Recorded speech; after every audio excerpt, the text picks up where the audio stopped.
First of all, we just want to thank you all for joining the webinar. I mean, I know it is, strange times that we're in now, but the response for this has been really great. We hope that you, your family, your colleagues are all staying safe and healthy. We hope that this isn't your only human interaction for today, but if it is, we're going to try to make it interesting. So speaking of interaction, we're going to do a little bit of housekeeping here. If you've been on for a few minutes, you've probably seen the slide here, but I just wanted to let you know that everyone's in listen only mode, so you won't be able to interact too quickly. But we are seeing the Q&A. It looks like most of you have found it, and we're starting to churn out some of those answers, and we'll be answering those throughout as well. One of the questions obviously is if there's going to be a copy of this presentation sent out. And actually, if you look at your sidebar there, you should be able to find a few handouts in the handout section. So you're not required to download those by any means, but if you want to, go right ahead. You'll find a copy of this presentation. You'll also find a copy of our field guide, and you'll also find another document that we're going to talk about in just a few minutes. So please take advantage of that if you want to. Also, just so you're aware, this is kind of an early process for us. So we are definitely in need of feedback. So if you have anything you'd like to let us know, send us those thoughts through the Q&A or send it to our email. We're looking for topic ideas or anything else that you might have for the ongoing series of webinars that we're going to be doing. And the last bit is that this webinar is for a general audience. We're going to talk about who exactly is here, but I'm seeing some familiar names. I'm seeing some HERS raters. I'm seeing some weatherization folks. So we're not really going to be catering to one audience, so that you're going to notice some differences in some of the way we suggest that you do different installation techniques. But that's okay. It's all about the same. So let me make sure that I didn't miss anything here. I don't think that I did. Again, just keep those questions coming. I do want to go ahead and introduce ourselves. You are hearing from me, Joey Starr. I'm a project manager here at Southface.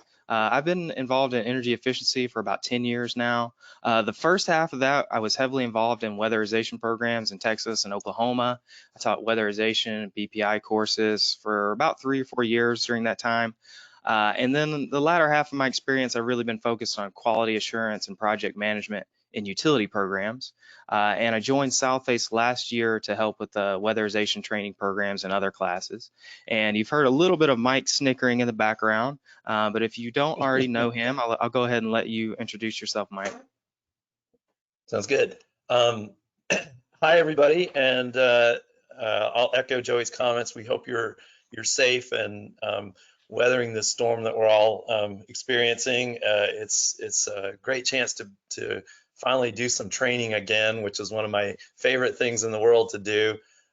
This is a little bit weird. I've certainly done webinars before, but I tend to do a lot of live training, and I miss the interaction of being able to see people's, read their body languages and see their expressions. So you're going to have to, give us feedback through the chat. Joey will read it and filter it and then pass it on. I come at the world from the mechanical engineering side of things, but I have a lot of construction experience. I've built houses and renovated houses, and we're in the midst of we're 20 years into renovating our now 100-year-old house.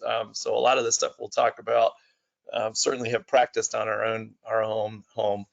And I thought it was interesting that the last live training Joey and I did was the very first week of March, and we were doing a training in Florida, and we were really being cautious then. And we seemed, at the time, people thought we were being a little too cautious, but we were being pretty cautious then, and then that was pretty much it for live training. And I also wanted to let you know that when I go to the grocery store, this is what I wore to the grocery store. I found this old mask in my workshop, and I thought I was being pretty cautious, but then Joey went to the grocery store and this is what he was wearing. So I hope that, lets you know that we're taking all this seriously. So yeah, you can never be too safe. That's right. And I do want to also always give a shout out and a great appreciation for the folks that are out there in the medical profession and the first responders and so on. Really, can't thank everybody enough for the sacrifices. With that, we're gonna drive on, and Joey, you want to just kind of give a quick overview of Southface? Yeah, for those of you who don't know, Mike and I both work at Southface, which is a nonprofit based in Atlanta. We're a leader in sustainable advocacy with a mission to create healthy and equitable built environment for all. Our programs, consulting services, education, research, and policy, they're all based on supporting better homes, workplaces, and communities. And we're really about building that regenerative economy. So you can see the main campus here, which some of you have been to, I know, but you can also see the Suite Center, which I know that a lot of you have been. That's usually where we do our hands-on training, which you can see below. Like Mike said, we're trainers, so this is really hurting us hard. So we really would love to be back there in the warehouse, getting dirty with some mastic and running some blower doors with you guys, and we hope that we can do that again real soon. So I think Awesome. the next slide here, we've got a calendar. I know that it's a little bit hard to keep track of the days right now, so I wanted to put it all out there for you. This webinar, as I mentioned, is going to be part of a series. We're going to do twice a week, Tuesdays and Thursdays, for this next little run here. And then we're going to kind of play it by ear based on the feedback that we get and based on the situation outside. So we may scale it back to, maybe once a week, once a month, or maybe a couple of months. So again, that's where we're looking for you for feedback, both in, how often we do these and also maybe some of those topic ideas. So I believe Excellent. the next slide here, we've got some energy code resources. So Mike, if you want to steer us through these. Yeah, and we'll try to show this maybe at the end, but we had recently completed a bunch of really some great deliverables for Georgia. Just got a new energy code January 1 of this year. One of them is the residential field guide, which has sort of a pictorial user's guide to the energy code. And you can actually get that from our website. Resources, and I'll show that later. But also, I think, Joey, you were good enough to attach it, right? So you can just go to your little control panel and grab it from right there. Yeah. So anyway, lots of good stuff there. We also have a helpline if you have technical questions about the energy code. So with that, I think we want to have a quick poll to see who's with us. Yes, and you should be seeing that poll right now. Basically, we just want to kind of know what your primary interest in the building science is. If you're from the Weatherization Assistance Program, if you're a HERS rater or DET verifier, a code official, a designer or contractor, builder, or tradesperson, go ahead and select those. Thank you very much. Looks like about 60, all right, 2/3 of you have And voted so Joey, far. right Wow, it's away, coming in. Joey, I also want to acknowledge that we can only put 5 possible choices up here, Sure. so Yeah. it's quite possible you are, F on here, none of the above, and we apologize for that. Go ahead Yeah, and and if just that's the case, just shoot us a Q&A and just say, I'm actually a physicist at Georgia Tech or something. I don't know who else would be here, but you never know with these things. So about 80% voted. I'm going to go ahead and close the poll. Thanks for that. And you can kind of see the results here. About pretty even split, honestly. About a third there from weatherization, 13% HERS raters, 10% code officials. All right, so that kind of gives you an idea. We wanted to bring this up again because we really casted a wide net with this webinar. So, it's not going to be specific to weatherization. It's not going to be specific to energy codes. But again, all this information is related, and we hope that you can find some value in it. So let all right. me see. I've hidden the poll. So you should be back on the presentation now. Okay, good. So diving in, we want to kind of take this high level approach here. Why is building science important? What is it? This is something that Southface is kind of always wrapped into our work. Basically, the idea that we're going to use physics, we're going to use science to help us make good decisions. We're going to learn how buildings perform and make the buildings perform to the best of their ability. It gives us this ability, once we have this foundational knowledge, to diagnose problems, to cut things off before they get out of hand, and if we encounter a building that's having a problem, to recommend good upgrades or recommendations. So we very much believe buildings are systems. We want to again, approach it in terms of the physics of the flow of three things: heat, air, and moisture. All of them flow, I like to say, downhill in our universe. Heat's from hot to cold, air's from high pressure to low pressure, moisture's from wet to dry. And of course, this famous map of the, if you will, the climate zones in our country. And if you're building a home or a commercial building down here on the Gulf Coast, can you see my mouse moving, Joey? Yes, I can. Excellent. So down here on the Gulf Coast, you're not going to probably be building the same way you would build over here in New Jersey. So I was just checking to make sure that you can see my mouse for that. And I think so. So again, building science is the foundation of all our programs, and Earthcraft House and so on. This is the key information we want to have, and also this again, re-emphasizing that buildings are systems, and we tend to have a very compartmentalized look at how we build things, but we need to take a holistic view of, it's not just the things that make up the building, it's the way they interact with each other. So we're going to focus a lot of our efforts on understanding the building thermal envelope. This is the insulation and air barrier that makes up the boundary that separates our conditioned space from unconditioned spaces like attics and garages and the outdoors. We're going to do a fair amount of effort on our space conditioning, our heating and cooling, and our fresh air system, our ventilation.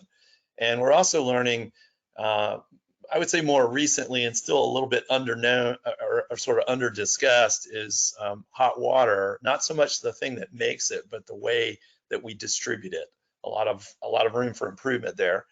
And then finally, without a doubt, as we have made tremendous progress over the years with better buildings and more efficient mechanical systems, we're finding that plug loads and lighting and appliances, those turn out to be a much bigger part of the loads than we used to be able to kind of ignore them. So this is sort of a shift in what's important, if you will. And then we're going to definitely touch on this, I think, in some other webinars in more detail. But what I like a lot is that a lot of the stuff that we're trying to push for saving energy and making buildings more high performance from that standpoint have wonderful side effects in terms of making the home more comfortable, making the home more durable, and reducing maintenance, and very importantly today, making homes more healthy. I don't know, I think it was about 5 or 6 years ago, I installed an ERV in our what is now a conditioned crawl space, an energy recovery ventilator. I hung it from the floor joists and spent I think about 4,000 hours ducting it. I really tried to do a good job on the ducting. It's completely independently ducted. It pulls in fresh air. It heats or cools it through the core heat exchanger. It delivers it into a couple different spaces. It pulls air from the house from a couple different spaces and rejects its heat and then dumps to the outside. And I was thinking about how normally this time of year, I'd probably just be opening the windows and winging it. But it's been really nice to have, once we've sort of sheltered in place, to kind of have my ERV running continuously. I can set the different speeds on it. And again, just that health aspect of wanting to make our home have lots of fresh air. And I can say I think I notice it too. So again, we're going to look at this interaction between people in more detail in other sections. But here, we're going to talk about heat transfer and emphasize that heat is, of course, the most common form of energy that we tend to talk about in terms of home energy. Of course, heat moves from hot to cold. And Joey, I love this. You came up with this photo to kind of help represent the 3 different kinds of heat transfer. So we, in no particular order, we have radiation, we have conduction, and we have convection. So radiation is all about surfaces, a hot surface to a cool surface with nothing blocking it. And so in this example, the hot coals are radiating heat to the food you're cooking. Conduction is where you reach your hand and you touch the handle of the grill, or you touch the side of the grill and it's hot. So that's a metal, or material rather, conducting the heat through it. And then convective is the swirling of the gases of the combustion that swirls around and cooks the food as well. So that's a great example. And the only problem with this, Joey, is now I'm hungry. So I don't know Yeah, what to do about that. So sorry about that. anyway, yeah, oh, that's okay. No, I think I want some shish kebabs. But anyway, a kind of a neat example. We're going to dive deeper into each of those, and we're going to start with radiation. And this one is probably kind of the hardest to grasp some of the concepts of. So we're going to start with a hard one here. Again, it's all about hot surfaces to cooler surfaces, and you don't want to have anything block it. So probably most of us can relate to, being out around a campfire. It's cold at nighttime. The campfire is emitting lots of heat by radiation, and you feel it on your face. But of course, the backside of you, which is not facing the fire, is exposed to, let's say, the night sky. And so it's interesting. Your body is absorbing lots of heat from this side, but it's also emitting heat to the night sky from behind you. So it's an interesting little comfort issue that might mean this person right here needs to stand up and kind of rotisserate himself around to fully cook, evenly. So radiation tends to dominate really in two places in houses. One of them is windows. So you can imagine if the sun is striking the glass, a certain percentage is reflected back out, but a fair amount can be transmitted through. If that's a single pane window, about 80% solar heat gain is what goes through that glass into the building. And if this glass is facing south and it's winter time and the sun is low in the sky, that's a desirable effect. You get this radiant heat gain into the space. It feels warm and comfortable. But if that window is facing west and it's the summertime, that's a whole lot of sensible heat gain that now your air conditioner has to remove that amount of energy. So the windows can kind of work towards us, for us, and against us. Single pane window, 80% solar gain. Double pane clear window, 60% solar gain. Double pane with a low E coating, a low emissivity coating on one of the panes of glass, is going to reduce the solar gain to maybe 25–30% solar gain. So a significant impact on the air conditioning load. And then Joey, you're a cat person. What am I learning from this experience? What do the cats know that we need to know as well? Well, they know exactly where to find that radiant energy, that's for sure. And they don't mind so much whether it's winter or summer. They're always gonna lay there. So that's definitely a telltale sign that you're getting some radiant energy. I got it. Thank you. Another thing about radiation, the other place that it tends to dominate, of course, where it's very hot, is up in an attic. And of course, what happens is the sun radiates energy to the shingles. They absorb, they conduct through the wood roof decking, and the underside of the roof decking gets very, very hot. And I say very hot, it's figuratively, literally glowing red hot, as you can see in this image. That roof decking is 170 degrees, and it is very easily emitting its heat down to all the other surfaces that you see in the attic. So one of the strategies we're going to employ at times is new home construction, use a radiant barrier roof decking, and it's still hot. It just doesn't emit its heat anywhere near as readily as, say, the bare wood. And there's also staple up products. We're going to talk more about radiant barriers at the end of this program. And then the last thing I want to mention on radiant is this term that you may have heard of called mean radiant temperature. And it's sort of the effective temperature of the surfaces that surround you. And it's a big player in terms of human comfort. If it's cold out, for example, and your walls are not insulated and your windows are single pane, then what happens is every person's body is always either emitting heat from your body to cooler surfaces or absorbing heat from warmer surfaces.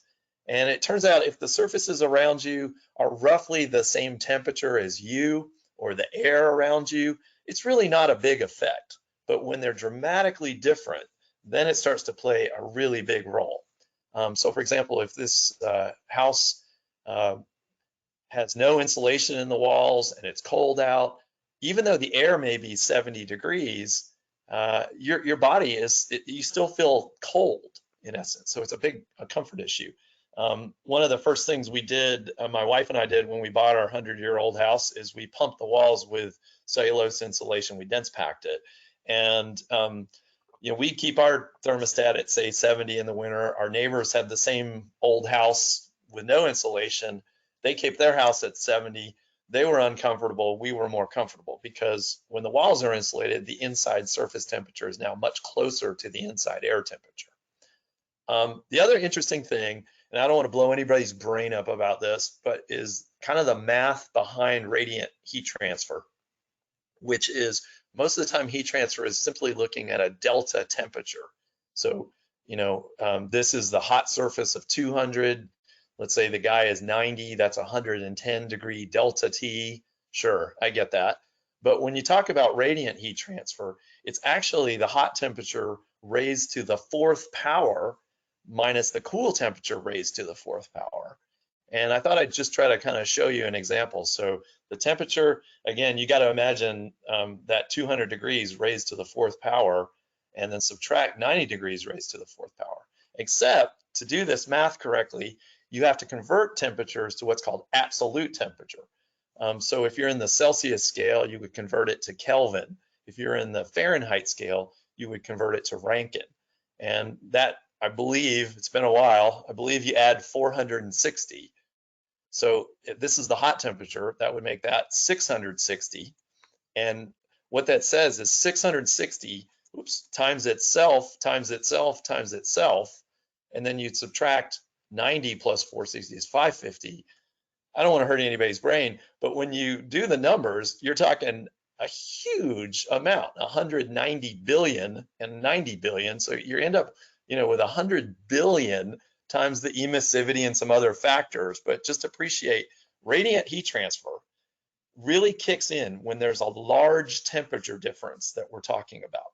When the temperature difference are more, 10, 20 degrees, radiant heat transfer is not such a big effect. That's all I want to say on that. Joey, did I blow up anybody's brain? That's my question. You blew my mind. Yeah, the Okay. Q&A is just off the charts right now. Yeah, I can only imagine.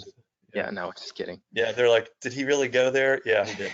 So radiant heat transfer is definitely complicated, but the message here is that it's extreme temperature differences which really make radiant dominate. So obviously when the sun's involved or the night sky's involved, that's when we start seeing this. Okay, let's talk about conduction. This one I can wrap my head around. So with radiant barriers, I think we mentioned use low emitting surfaces to slow it down. With conduction through a solid, we use an insulating material to slow it down. And this is a great image here. It looks, normal camera, everything looks fine, but an infrared camera is explaining to us that it looks like whoever built this house left some insulation out of these 3 cavities. We don't know exactly why. Maybe there's a tub shower combination that was installed here, and they never bothered to put insulation behind it. Who knows? We're not going to see it, except the infrared camera sees it. And one of the more interesting things to me is you can see the conduction through this empty stud cavity is pretty great, and it's somewhat on par with the transom window over here. So the R value effectively of this, the resistance to the conduction, is on the order of 1 to 2, so not so good. And you'll also notice in this example that the wood studs are conducting a little less heat. So they're actually a little better insulating than an empty stud cavity. Wood is a nominal 1 per inch, so that's about an R4 where that stud cavity is right there. But if that wall is insulated, like you see in this picture, then the stud all of a sudden becomes a liability. It becomes a thermal bridge. And I don't know, that may even be a metal stud, which is very, very conductive. So, you kind of have insulation, which is one end of the spectrum, very good insulator, very poor conductor. And you have steel, which is a very poor insulator, very good conductor. And wood is sort of somewhere in between. But you also may hear the term thermal break, which is some sort of continuous insulation that would hopefully be on the outside, and it will help reduce this thermal bridging effect. Joey, anything you want to add on this? Just, talking about infrared camera, it's always good to have a significant delta T. Exactly. Yeah. It's just like you said, it's all relative. Wood is a pretty poor conductor relative to insulation, but it's a better conductor than, say, an empty cavity. So that's kind of what you're looking at here. You're looking at the relative temperature, or even the difference in temperature, or the delta T, as we call it. So in this case here, if you're an eagle eye, you might notice that this is not the same before and after, but it's a very similar scenario where you might have an uninsulated cavity that's is a greater delta T between the insulated part and the uninsulated part. And then in the second picture here, you have a cavity that, is maybe this is a cantilever that's only insulated to an R19 instead of the area around it that might be insulated a little bit more. So you kind of see there's a big delta there, or a smaller delta there. Yeah, and also I wanted to mention to you that if you're doing infrared imaging, that it's really helpful to have a significant temperature difference. So sometimes if it's in the winter, we're going to maybe crank the furnace set point to really overheat the house, so you have a big delta T. Or in the summer, we'll super cool the space down when it's hot outside. If you can get a 20-degree delta T, you can see things really, really well. It doesn't have to be that much, but it really helps. Okay, last type of heat transfer is convection. This is heat transfer through a fluid, and effectively the fluid could be a liquid or a gas, but in a house it's basically air. So we're gonna spend another webinar talking a lot about air sealing, but of course if the ducts leak, they're part of the air pressure boundary. They're not sealed with mastic, they're gonna leak. That's an example of unwanted convective losses. So we use low emitting surfaces to slow down radiation. We use insulation to slow down conduction. We're going to use air sealing materials, caulk, foam, gaskets, mastic, whatever, and sheet goods, air barriers to basically address this issue. One other term that you may have heard of is this term convective loop. And this is where you get these natural air circulating currents that are simply because warm air wants to rise up and give off its heat, and then as it cools, it falls and creates a natural circulating loop. This is a baseboard heat here. You can see the warm air rising up and traveling over, and it's causing a convective loop to occur in this house. This diagram I think is really interesting. If it's cold outside and your wall cavity does not have any insulation in it, the air layer that's on the inside the wall here, but on the exterior side, that air wants to drop and fall. And likewise, the air that's on the interior side of the cavity, once it's hot because the inside of the house is warm, and it wants to rise up. And this loop really just sucks BTUs, amounts of energy from one side to the other. And this is why an empty stud cavity has such a poor overall R value, because of this convective looping. And of course, if we do our job right, we're going to neatly and completely fill this cavity with insulation. And if you pick up an insulation product, it's pretty lightweight, because most of them, it's mostly air. And in fact, it's tiny trapped dead air pockets. That's what gives insulation its ability to resist heat flow, because it gets rid of this convective looping. Okay, let's do a little quiz, if you will, and I just think we'll talk about this. But to kind of recap it, I think this is a great example of what happens in a attic on probably a day like today, a hot summer day, that the sun is, of course, the source of the energy here, and it's looking down at the shingles on your roof. And so, Joey, what type of heat transfer is that? I don't know if Joey's still there, but I'll say it starts with an R, and that would be radiation. And so radiant heat transfer comes from the sun, and it's absorbed by the roof shingles. the shingles themselves are solid. They are sitting on a roof decking material, which is a solid. So how does the heat transfer go through that solid from 2 to 3? That's through conduction. And then the underside of the roof decking, we saw pictures, gets very, very hot.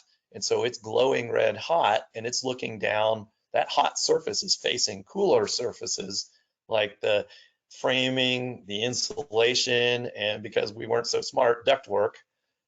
So all of these are getting baked by that glowing red hot surface up there. And so that's another example of radiant heat transfer. So we have radiation, conduction, radiation again. And after a while, the air molecules, particularly around the insulation, starts to warm up, and the air temperature increases in the attic. And attic on a hot day can be 120, 130, maybe even hotter. And warm air, of course, wants to rise. So warm air rises up and pushes at the top, and we put an opening, a ridge vent, and so that warm air leaves. And as we know from physics, if a cubic foot of air leaves, that means a cubic foot of air has to come in. And that is a cooler temperature air. That might only be 95 degrees, replacing 130 degrees. So that would be an example of convective cooling. And that's what happens in a typical attic on a hot summer day. All three types of heat transfer are sort of dominating at different stages of what's going on in here. And one of the things that I want to just address is historically people used to think, well, maybe if I increase the amount of ventilation up here, that'll really help keep my attic cool.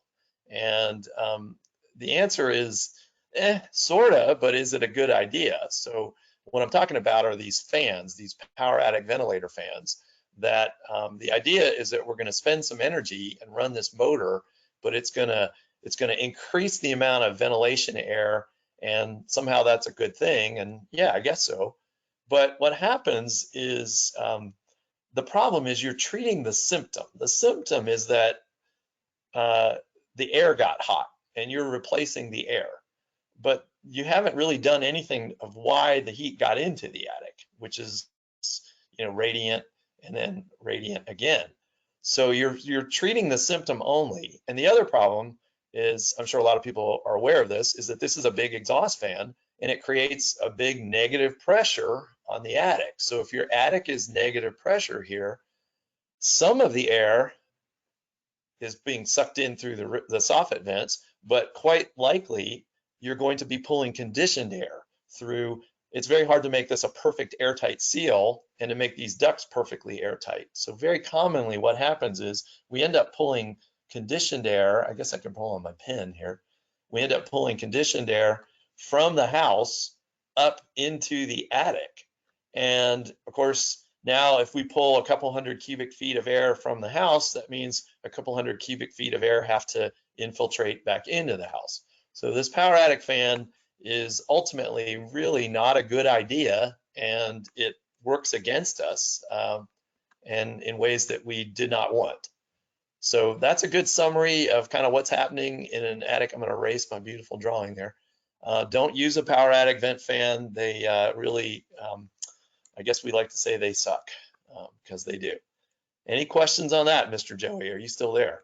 I'm still here. Well, I'm going to, oh, good. I'm going to plow on. Yep. And mention this building thermal envelope issue again. The idea of the thermal boundary is defining the condition from unconditioned spaces. And it's composed of insulation and, of course, its associated air barrier. So we really want to make sure we're doing this well, doing it consistently.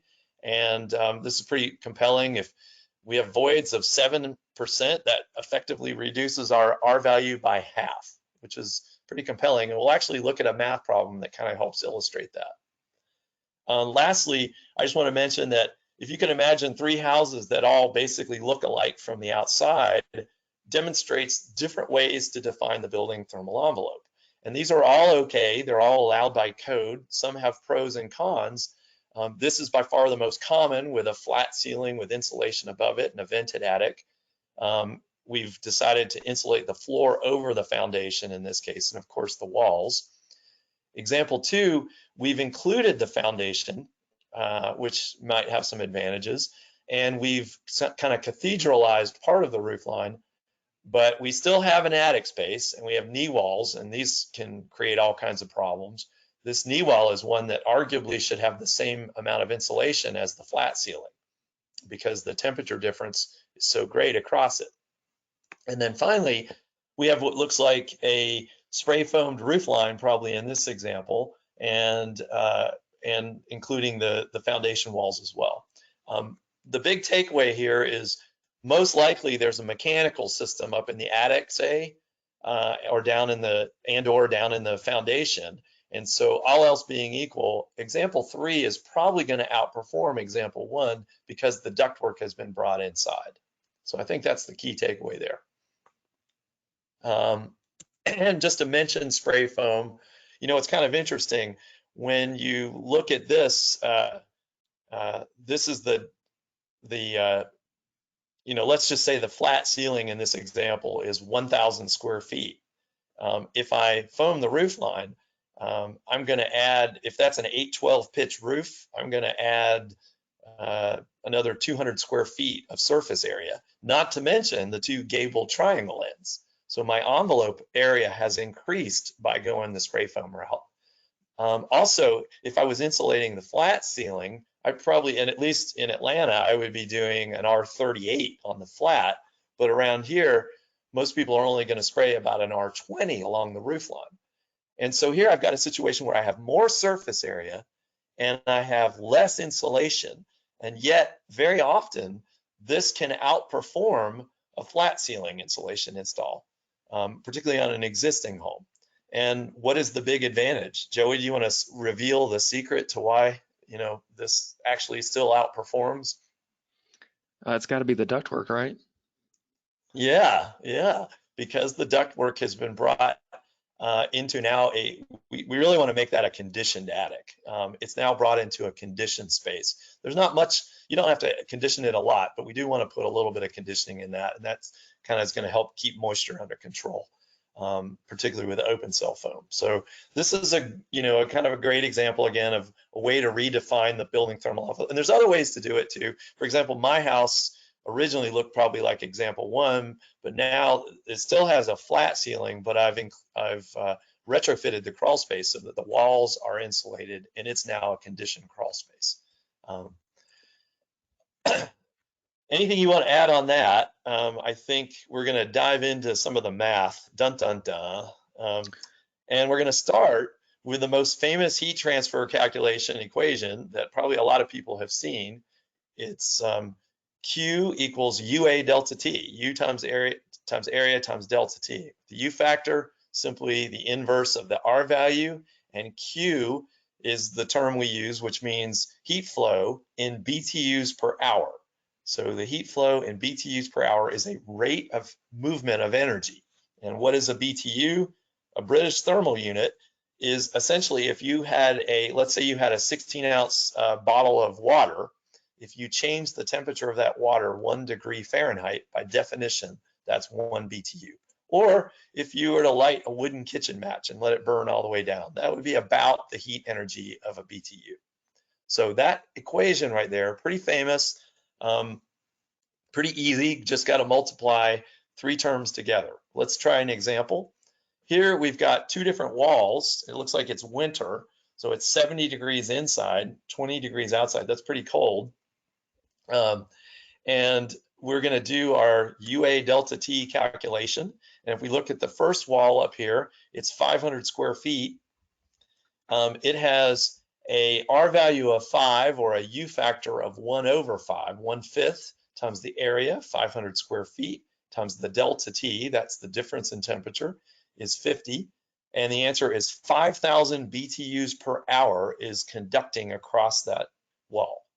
The wall below it is the same area and the same temperature difference, but it's got double the R value.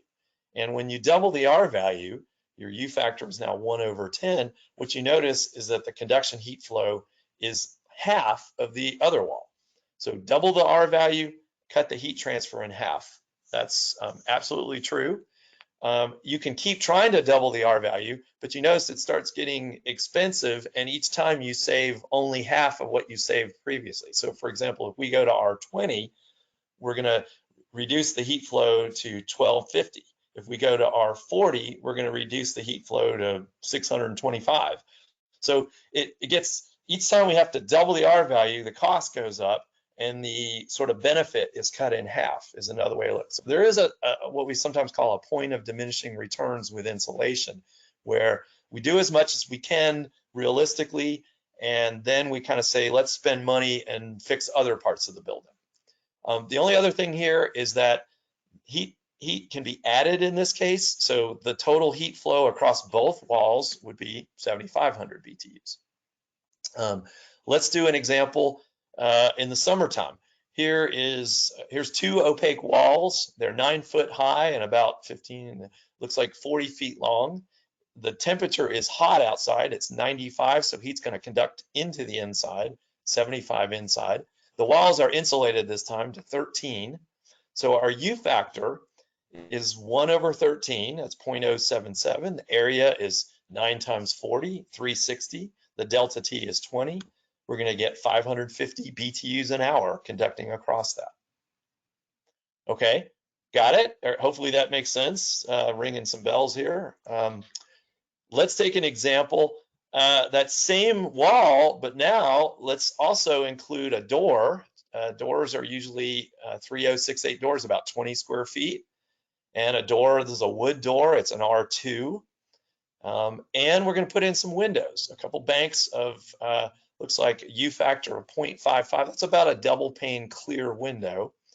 And there are, let's see, 30 and 30 square feet. So that's 60 square feet of glass and 20 square feet of door. It's 80 square feet that we're going to subtract out of the wall. So when we do the math on the wall, it's still U factor of 0.077. Area is now 280. We subtracted the area from the gross area, and the delta T is 20 degrees. And when I do the math, that's now only 430 BTUs through the solid wall. And I guess I want to point out, we sometimes call this parallel heat transfer, because what happens is heat can conduct through three possible sort of points. It can conduct through the wall, it can conduct through the door, it can conduct through the glass. And so we're just going to calculate the conduction through each of those components individually, and then we can add them all up. When you take the door, the R value is 2, so the U factor is 1/2 or a half. The area is 20, the delta T is 20. That's 200 BTUs an hour. Notice that the door is almost the same amount of heat transfer as all the rest of the walls. And then likewise, let's do the windows. We're already given the U factor. It just happens to be an R value of about almost 2. But the U factor times the area of the windows times the delta T is about 660 BTUs an hour. And so the total heat flow across this assembly, all components, is almost 1,300 BTUs an hour. And compare that back when it was just a solid wall, it was only 550. So note the impact of, fenestration, windows and doors on heat transfer. And I think that's a kind of a neat little example. Joey, any thoughts on that? No, I think we covered it, and I think we have a poll coming up. I'm going to launch this real quick. All right. I know that we're running short on time, so we're just going to give you guys just a couple of seconds to do this one. If we don't get 80% calculation, remember this is what's not required. So it looks like, yeah, we're getting this. Yeah, we don't require the R value, although you can achieve the U value by using the R value. But that's just to kind of give that you sounds like one of those. Yeah, that's like one of those hard questions where they give you where there's two right answers here. Or, I don't like that question. That's bad. I don't like it. All right, we're gonna drive on them. I'm just kidding. It was great. Can I have is it back to me now? It should be back to you now. All right, good. So the other big heat transfer equation is this one called the weighted average calculation. And this is where you simply say the U factor of one part times its area plus the U factor of another part times its area, and you can keep going, all divided by the total area will give you the effective U average. Turns out you can't average R values. you have to turn everything into a U factor, do a weighted average U factor, get that number, and then you can invert it back into the effective R value. So this example is pretty compelling because here you've got 1,000 square foot attic and 99% is perfect R38. But you also have a single pull down stairs, which is probably about 10 square feet. And it's a 1/4 inch plywood or Luan, that's an R1. We're going to be generous and give it an R1. So when we do the math, you see that 1/38 is 0.026 times 990 square feet, plus 1/1 is a U factor of 1 times 10 square feet. And that turns out to give us a U factor of 0.036. And when you turn that into an R value, say 1 divided by 0.036, it's almost R28. Wow. What that really is saying is I could have insulated my ceiling continuously with R28, and it would actually be slightly better than what this is because it's only a 27.7. Pretty crazy stuff. Heat is like me, Joey. It takes the path of least resistance every time. I think that's the big takeaway. All right. We're going to look at places where coverage is not always consistent. And so in this example, we see places where holes in our insulation coverage, there's a can light, there's an attic access, a hatch, no insulation, also air leakage, whole house fan, again, no insulation, lots of conduction through metal, very, very poor insulator. Attic knee wall, missing insulation, compressed, poorly installed, and looks like maybe a crawl space with bats falling down. All of these are kind of classic holes in your building insulation coverage. And there's another can light that this one has holes in the can light. So you have both leak path as well as poor insulation coverage. So that's conduction and convection that are hurting us in these cases. Joey, really quickly, you want to kind of touch on some of the weatherization stuff? Yeah, I know We're that going we to had talk about these as well. Yeah, we had a big a group from the weatherization, so we just wanted to point out that this kind of stuff is spelled out in your weatherization manual, whether you're from Georgia or another state. And then the nice thing about the weatherization program is because it's a federal program, all the recommendations are really based on this SWS, the federal mandate. So if you're looking to put the insulation on the pull down stairs or the attic hatch, you can read that, and it gives you some pretty step-by-step instructions on how to do that. And so I think the acronym police would say Weatherization Assistance Program, and is it Standard Work Scope Specification, something like that. Something like that. So yeah. So I thought I'd share some experiences. I do a weatherization effort with a bunch of current and former Southface colleagues and other volunteers in January for MLK weekend. And this was a project we did that had an attic access, a scuttle hole. One thing I've learned is it's really important. I use mastic, duct mastic, glue it really carefully, and also put some nails in it to kind of help hold it when it's gluing. We put weights on it to let it dry. And once that mastic dries, that's a really nice assembly.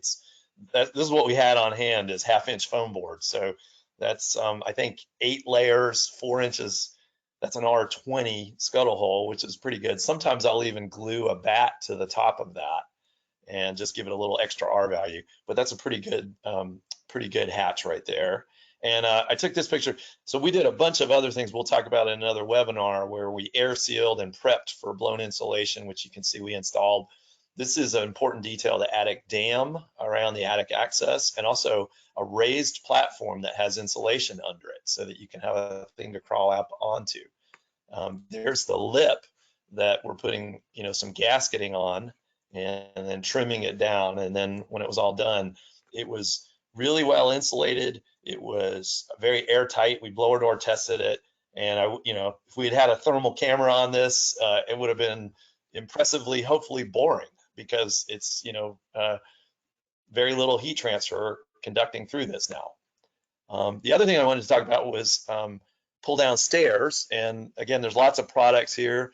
You can build your own cover box with foam board and mastic and a few nails. You want to make it fit neatly on top of the attic stairs frame and allow a space for the stairs to tuck up inside. So measurements are critical. I always cut foam board on a table saw. You get a nice factory edge and like I said, glue it up and hold it in place with nails, and it dries. I've glued a fiberglass bat to the top of this to give it extra R value, and then it sits on top like that. I think this is my sister's house in South Carolina.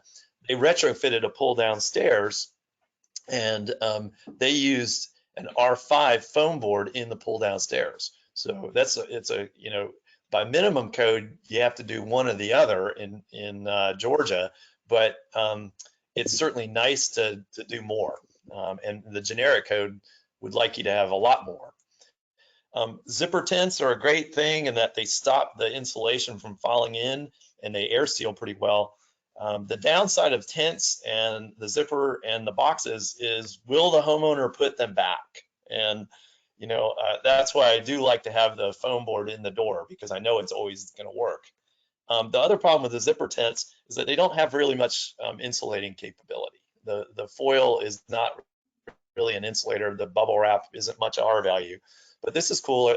A colleague sent me this. This is a zipper tent that has a pocket you can insert like an R30 or 38 bat inside of, which I thought was pretty cool. So there are some options there. And then for whole house fan cover, this is sort of a cover we've made. We use foam board, we protect it.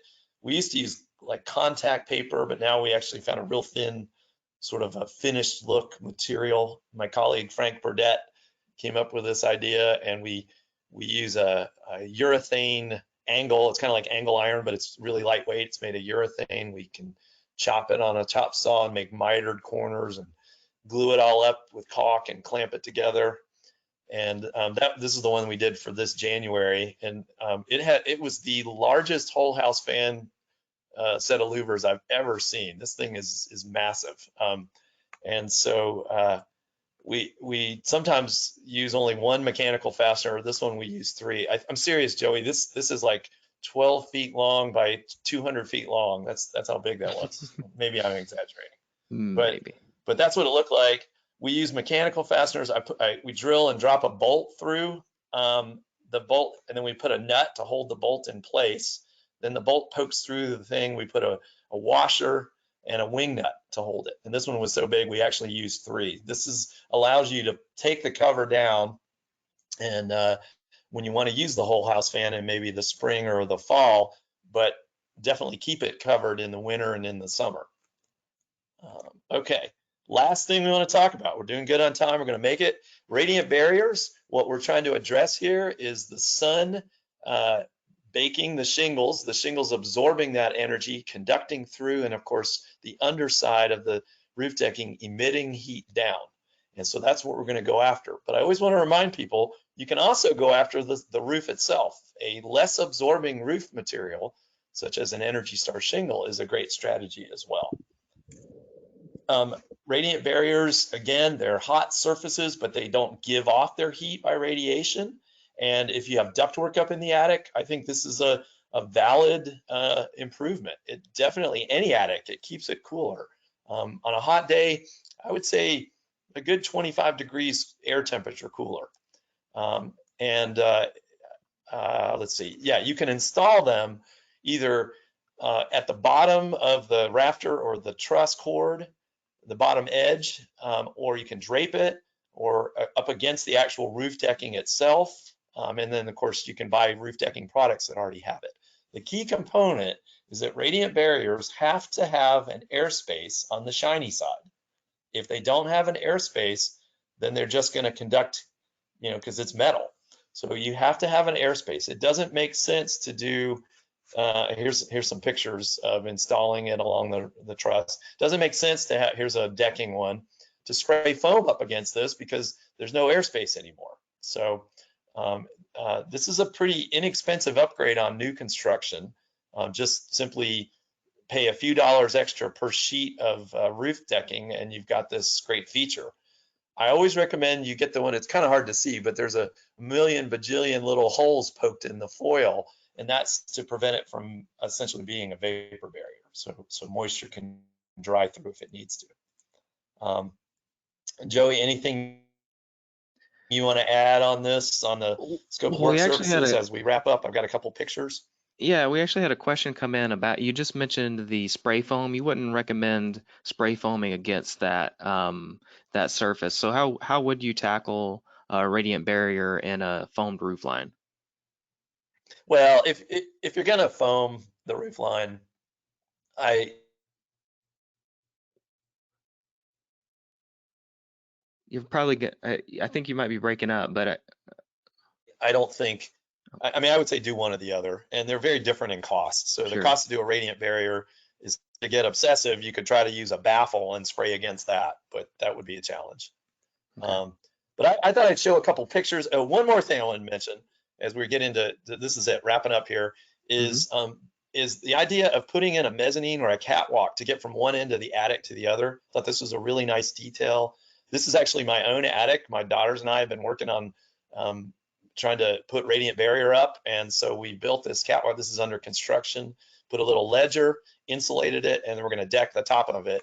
And partly it's because you can see that's my, I'm taking this picture from the attic access side on my porch, and that's where my gas water tankless water heater is. I got to get to it.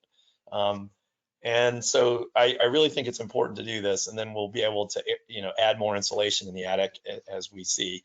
And then in terms of radiant barrier, this is a staged photo. I'm not actually doing any work. So my OSHA approved open-toed sandals, but this is the product that we use, which was a rolled 1,000 square foot by 4 foot, 250 feet long craft paper with foil on the back of it. It was dirt cheap. I bought it like 18 years ago, and I still haven't finished this project. But we're making real progress because I've now got child labor at my disposal, and they've done a terrific job. They also bend a lot better than I do. One of the things we learned is that over time, the staple would pull through. So we actually cut up cereal boxes and put little cardboard squares on some of the staples to help hold it. You can see here's a couple of them here. So it's a work in progress, but we've gotten a good bit of it done. Do the gable ends. There's that section there. And here is, I would say, the vast majority of my roof now. And that opening at the top is where the ridge vent is. It's coming off a hip roof here. So with that, I did want to make a pitch for, if you want to do home improvement projects on our website, but now thanks to you, attached to this webinar is an energy and water efficiency checklist. I was just going to pull it up really quick, and it's got projects that you can retrofit your home or commercial buildings, such as I want to spray foam my roof line, or I want to retrofit my vented crawl space, or I want to do my attic. I want to air seal and do insulation, and then install insulation. So this is a great document that step by step walks you through. And Yeah. I think I made it to the finish line. Can we do this poll and then take Q&A? If you need to duck off, we certainly understand it, but we'll stick around Yeah, I just and wanted to let answer everyone questions know. until we run out. I wanted to let everyone know that the webinar is not going to kick us off at high noon. If you've got to get to somewhere, by all means, if you're getting hungry, we understand. But we'll be here for a few more minutes to answer some of these Just questions about. that have come in. And it looks like, um, Well, the uh, goal here was to try to see, could we prompt, people to spur action. That's our goal. Can we yeah, and spur action on that's a this? really good point too. I So, know we have a lot of weatherization people. I know that some people in the network are, maybe not able to get into people's houses right now. So some of the calls that we've had with some of the trainers across the country, some agencies are actually working on their own homes. So this is kind of nice. a good that document that you just showed is a nice kind of template for some of these projects that you might be working on. And Mike, I don't believe you can see the answers, but people are willing to hire your kids out to install those radiant barriers. About half of them. So That's good. That's definitely a good thing. Well, we hope that that will spur some activity for sure. okay. Yeah, Um, and then I I believe love the that. last slide here, this is just a pitch for the rest of our series. Again, that we did heat transfer today. Next Tuesday, April 14th, we're really going to focus on air movement. So we're going to talk about convection. We're going to talk about the air barrier. We're going to talk about ways to kind of limit the airflow. So if you're interested in that, please come back. Next Thursday, we'll have another one. The following Tuesday, again, and then after that, we'll kind of play it by ear based on some of the feedback. I think we're ready for questions now. Just some housekeeping type things. Someone's asking All about right, the that's recordings. awesome. Yeah, yeah. We Thank you again, everyone for participating too. Yeah. yeah, we really do appreciate it. We weren't sure if this was going to come together, so we appreciate quite a few of you getting here. Someone's asking where you can send suggestions for the other topic. Right where you just asked that question, we'll see it. Someone's asking about a recording. This is our first one. We did try to record this. No promises, but if the recording worked, we'll be able to send that out to you. We'll probably end up putting that on our YouTube channel as well.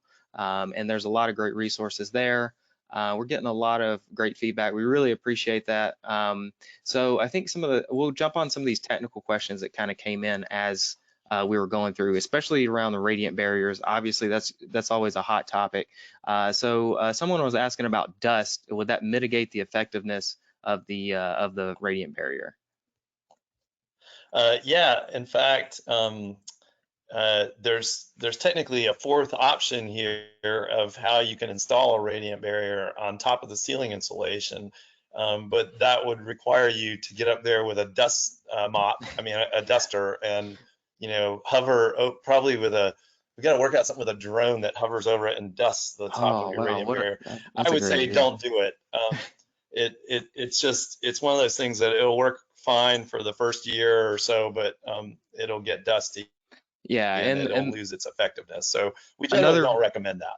And another reason too, especially in colder climates, if you put a blanket on top of that or a radiant barrier on top of that insulation, it'll actually trap moisture as well because you'll have that hot, humid air coming up from the living space. So that's generally why it's not recommended to do it that way. Be a last resort at best. And I think too, some people were asking about cuts and maybe they were criticizing your install. But can you just talk about, if you have a small hole in the Oh, insulation, what about if you have a small hole in the radiant barrier? yeah. Oh, that's a great point. This is one of the most beautiful things about radiant barriers is whereas with air sealing and insulation, you really want to strive for perfection. With radiant barriers, you get what you cover. So if you can only easily access 80% of your roof and you cover 80% of your roof, you have an 80% effective radiant barrier. So that, yeah, sure, do the best you can. But it's hard to tell from this picture, but that ridge vent right here is Mhm. probably, I have a high pitch, a 10, 12 pitch roof. That ridge vent is probably, I don't know, 12 feet above the ceiling, the floor of the attic. So, I'm standing on a ladder that's up high and I don't want to fall off. So, yeah, it's a little ugly, but you think you can do better? Come on over and we'll put you to work. Kind of back to housekeeping a little bit, can you go back to that slide with the dates? And just to reiterate, all of the Yeah. webinars are at 11 a.m. If we have any people on the West Coast think that that's a little bit too early, let us know. We weren't sure exactly what the audience was going to be. I will say the first four are going to be at 11. And then after that, if we have to adjust it to a little bit later, we can certainly do that. So again, your feedback Uh-huh. is welcomed in that regard. Yeah. Let's see Any other here. questions? We're just getting a lot of recommendations. I'm just letting everyone know we're definitely seeing them. It looks like we're going to be busy cranking out some webinars for probably the next couple years, it seems. So we got a lot of topics to cover. Well, that's good to Let's see hear. here. And our goal is to try to make these, about an hour like we did. So that's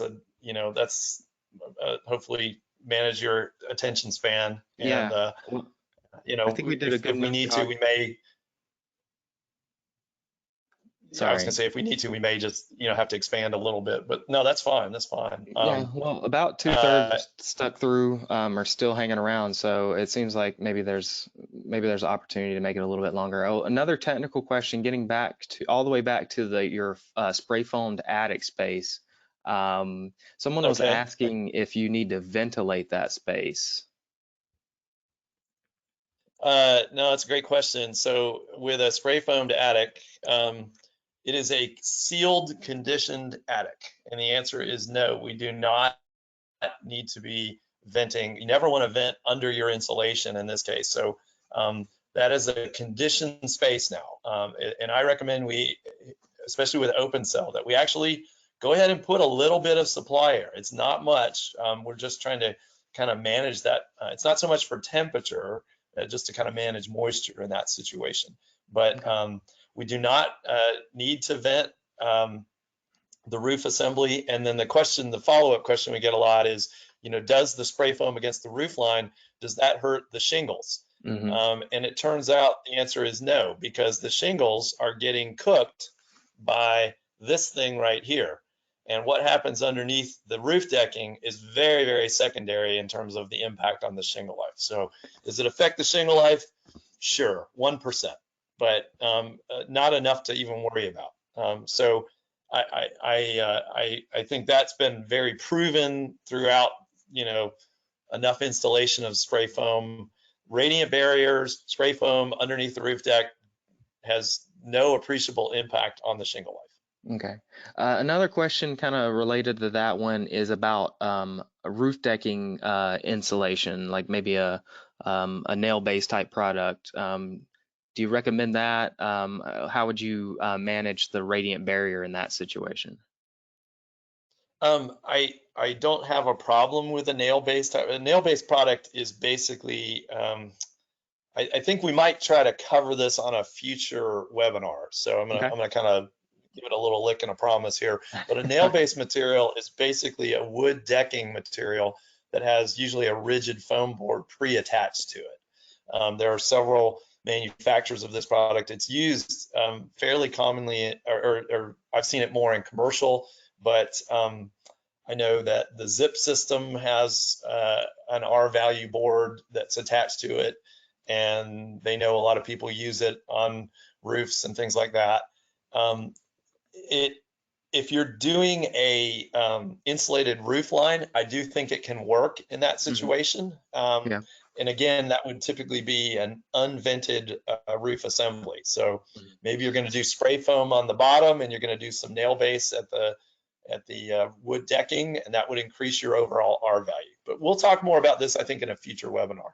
Yeah, and I also, as always with spray foam, just to reiterate, we are basically turning this attic space into an interior part of the home. So you would spray foam over any soffit or ridge vents. You don't want that you don't want that air going into the attic at that point. It's an And then, unvented attic assembly. right, and then another question was about as always, roof leaks. If you want to tackle that in maybe 30 seconds or so. Yeah, sure. Open cell foam is much more, it's more vapor open, and it's much more, I think liquid water can drip through it. And let's be real, a roof leak is bad in any house or in any roof. And Hmm. if the roof line is insulated, then a roof leak is a problem. Open cell tends to let the water flow through, and you can usually find it. Closed cell, which we'll talk again more about different types of insulation in a future. It's the same chemicals, but it's a much more dense end result, different blowing agent, and it is much more vapor closed, and frankly, liquid water is not going to be able to get through it. So I've heard a story about a house that had closed cell foam that had a roof leak, and I did not see this, I can't confirm this, but the roof leaked, and over time it rotted out the wood decking. But closed cell foam, you may know, also adds a structural component to the house. So the roof didn't fall down. The roof was actually stronger because of the closed cell foam, but the wood decking rotted away. Yeah. So, yay, not so yay, I don't know.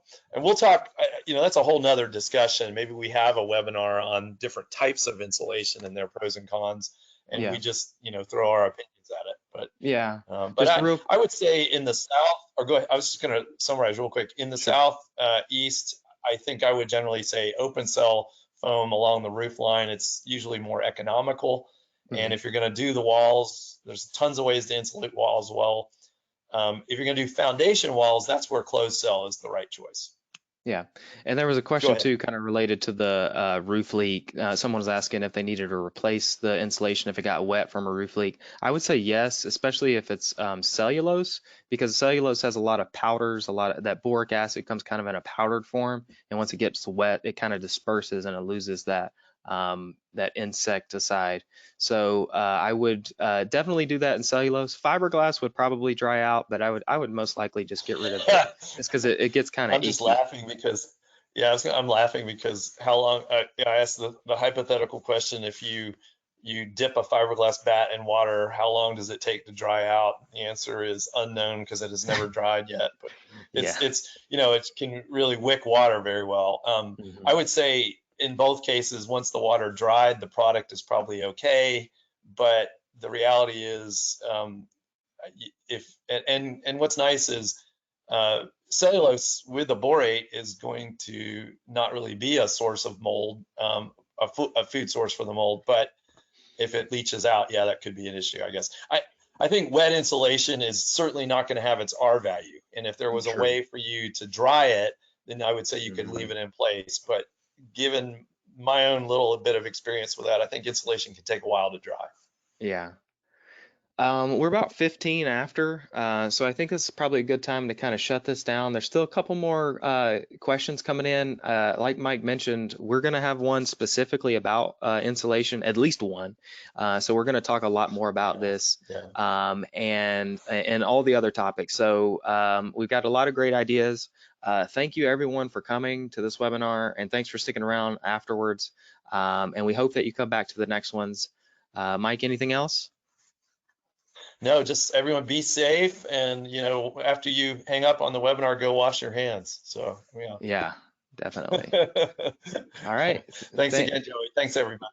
Thank you. Bye bye. Bye.